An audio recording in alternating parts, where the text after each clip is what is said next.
हा आहे कारल्याचा वेल. खरं तर इथे आधी द्राक्ष होती. आपण बघू शकता की हा मांडव आहे, हा तारांचा मांडव.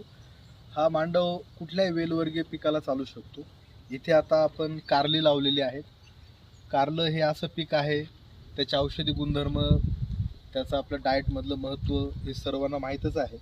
औषधी आहे, डायबिटीजवर त्याचा चांगला उपयोग होतो. आता अशी फुलं यायला लागलीत कारण 1 महिना झाला याला लावून. 1 महिन्यात इतका छान वेल त्याचा वाढला आहे. आपल्याला इथे बघता येईल खाली जे प्लॅस्टिक दिसते याला मल्चिंग म्हणतात.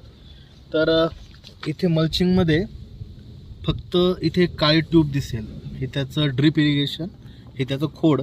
आणि मल्चिंगमुळे काय झालं की याची जी काय तणासोबतची ती स्पर्धा आहे ती टाळली गेली. याला दोरीने याला आधार दिला तर याचा वेल छान प्रकारे वाढत गेला.